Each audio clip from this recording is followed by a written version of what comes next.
18e journée de top 14 et ce duel entre la section paloise et l'Aviron bayonnais. Un match qui sent le feu d'artifice.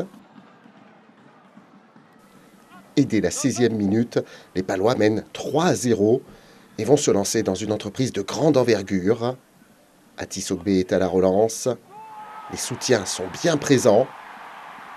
Une superbe percée. Et derrière, le premier essai inscrit par Jack Maddox. L'arrière palois qui efface bien le dernier défenseur, loin de la ligne d'en but, et qui ensuite met les cannes pour inscrire le premier essai de cette rencontre. Pau se détache au score et mène 10-0. À 5 minutes de la pause, l'Aviron bayonnais va enfin inscrire ses premiers points. Camille Lopez adresse une passe au pied parfaite. Et au bout de ce coup de pied, c'est Herbin Artegaray qui inscrit le premier essai bayonnais du match. Bousculé Herbin Artegaray, mais quand même, son équipe revient à 5 points. Juste avant la pause, les Palois remettent un coup d'accélérateur. Un point de fixation dans les 22 mètres.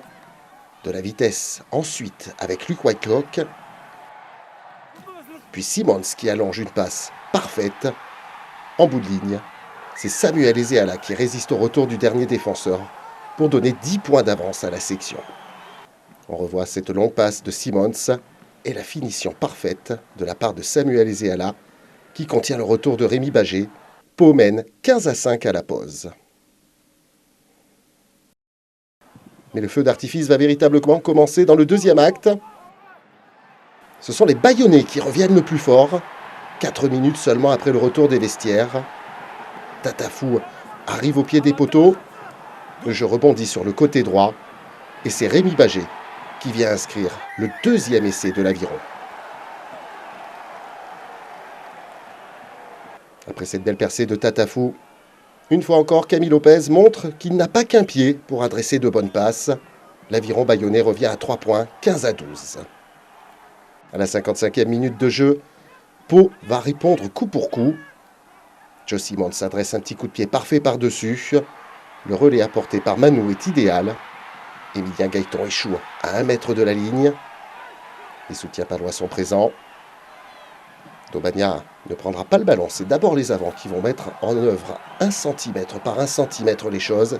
Et puis le ballon part sur le côté où Samuel Ezeala vient inscrire un doublé dans cette rencontre. 22-12 pour la section paloise et la réponse du berger à la bergère une nouvelle fois avec les Bayonnais, cette fois-ci sur un ballon porté. La progression est impressionnante et c'est Vincent Giudicelli qui termine dans l'en-but pour réduire à nouveau le score à 22-17. À 14 minutes de la fin, Pau mène 32-26 et on en veut encore dans le stade du Hameau. C'est les Palois qui vont remettre encore une fois la marche avant. Atis Ogbe échappe à un plaquage, trouve un excellent relais, le ballon lui revient dans les mains et le jeune joueur des moins de 20 ans français vient inscrire un essai supplémentaire. Pau se détache alors 37-26. Atis Ogbe à l'origine et à la conclusion de cette action. Tout sourire. On pense alors que la section s'envole en menant ensuite 39-26. Mais Bayonne ne lâche rien. Sur cette action, le groupe est pénétrant, est évité et c'est Toussaïr Kassim qui va dans le petit côté pour réduire à nouveau l'écart. À la dernière minute, Pau mène 42-33. Mais Bayonne veut se payer de ce match extraordinaire. Cherty Berga rentre dans les 22 mètres. Aki apporte un soutien, puis passe au sol.